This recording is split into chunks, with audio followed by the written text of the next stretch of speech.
Eden, merci d'être avec nous. Avec plaisir. Première petite question, est-ce que tu peux me dire si tu as décidé de choisir de venir ici au Real Madrid? Bah, bien sûr. Bien sûr. C'était dans mes projets. Déjà, en allant à Chelsea, je savais que derrière, mon rêve, c'était de jouer un jour pour ce club-là. Et voilà, déjà, je pensais pas faire 7 ans à Chelsea. Après, comme ça se passait bien. Et voilà, je pense que chaque année, j'avais l'opportunité de gagner quelque chose. Je pense que c'est pour ça que je suis resté aussi longtemps. Et voilà, maintenant d'être là, c'est un rêve, comme je l'ai dit, et j'espère profiter un maximum. Qu'est-ce qui rend ce club si spécial en général et pour toi particulièrement? Pour moi, je pense que c'était le fait aussi d'avoir beaucoup regardé la France, Zidane, le fait qu'il jouait, quand j'ai commencé vraiment à regarder le football, il jouait au Real. Donc, voilà, pour moi, c'était le club. En plus, les maillots blancs, le stade, c'était l'un des plus beaux stades. Donc, c'est un tout, en fait. C'est un tout. C'est pas que, mais c'est plus par rapport à quand j'étais petit. J'étais supporter du Real, donc c'est pour ça que je voulais aller au Real, quoi. Mais justement, tu avais 11 ans quand Zidane a marqué ce fameux but contre Leverkusen. Tu t'en souviens où tu étais?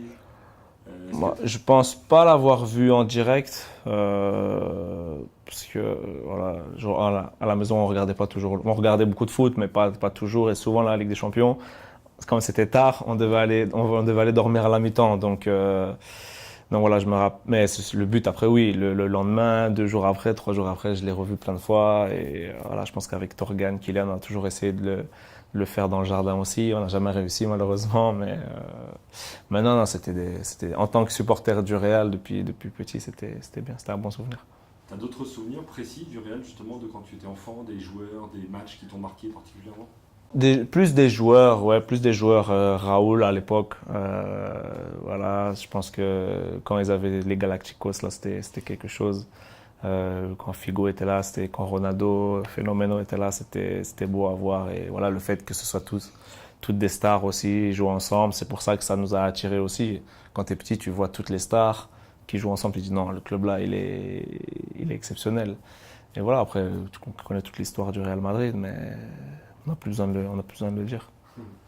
Le Real est évidemment le recordman de victoire en Ligue des Champions. Tu sens la grande connexion, une connexion très forte qu'il y a entre le club et cette compétition. Ça se sent tout de suite quand on est ici. Ouais, non, mais ça sent juste par le fait que c'est le club qui avait gagné le plus. Voilà, maintenant, chaque année, je pense que quand tu es au Real Madrid, bon, pour moi, c'est que la première année, mais dans le discours des gens, dans le discours des supporters, quand tu parles, il faut la Ligue des Champions.